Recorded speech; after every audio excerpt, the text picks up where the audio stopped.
Buenos días, chicos.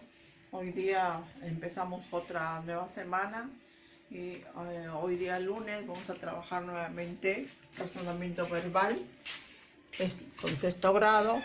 Estamos 20 de julio del 2020.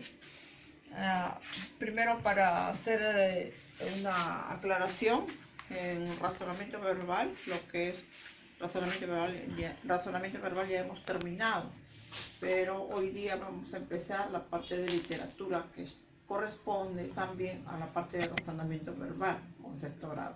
Entonces hoy día la primera clase de literatura están los géneros literarios. Vamos a ver ahora entonces qué son los géneros literarios. Son los modelos establecidos convencionalmente por la teoría literaria, los cuales agrupan la producción literaria de acuerdo con sus caracteres humanos. Hay que recordar que los géneros literarios son las novelas, los cuentos, las leyendas, pero cada uno de esos se agrupan en diferentes especies narrativas. Ahora vamos a ver cómo se van a agrupar. Entonces, vamos a ver primero cuáles son sus orígenes.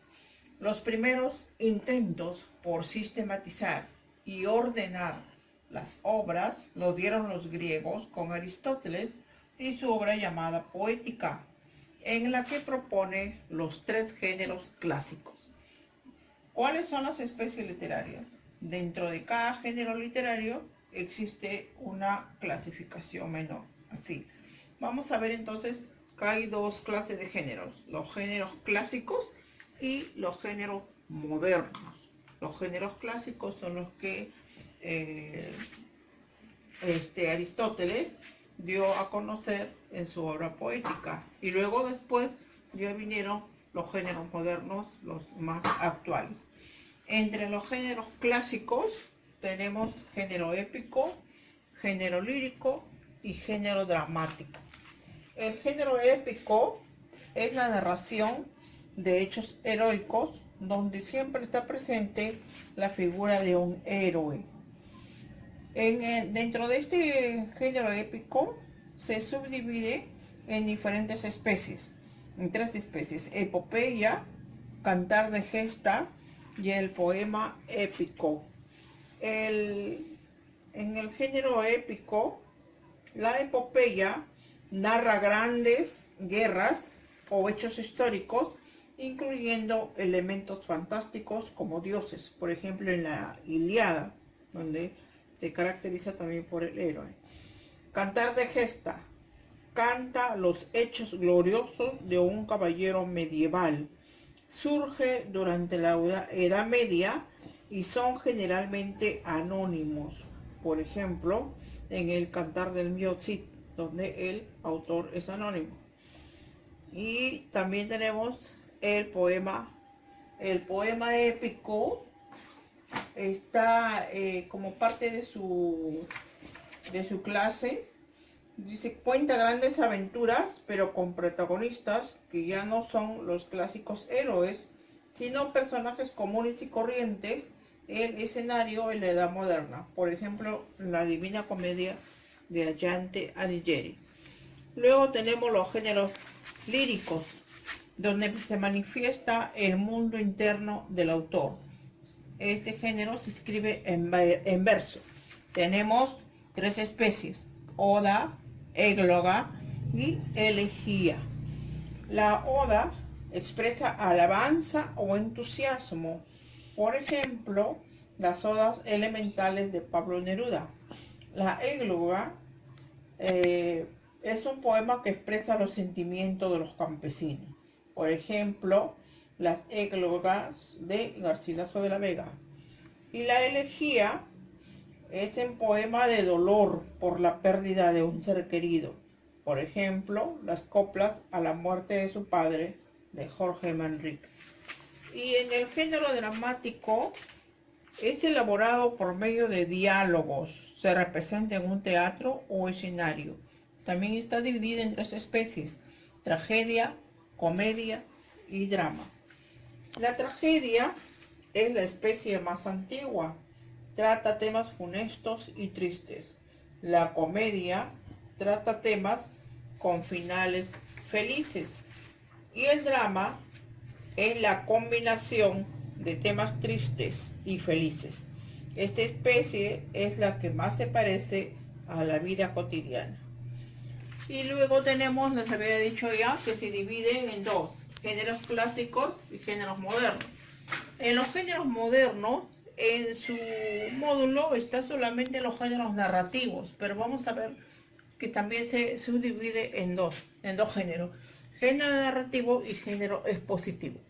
Los géneros narrativos se escribe en prosa, ¿no? Es diferente a decir en verso, en prosa es todo como un cuento, por decirlo, ¿no? Está escrito en prosa.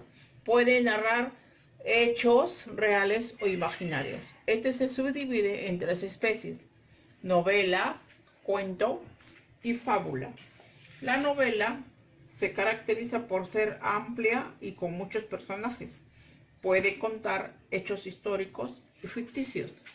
El cuento es más breve que la novela y presenta menos personajes. Y la fábula es la narración breve donde hablan animales y termina siempre con una moraleja. Y por último tenemos el texto expositivo. En el texto expositivo se requiere cuando se necesita sustentar o exponer una idea. El autor da un punto de vista personal.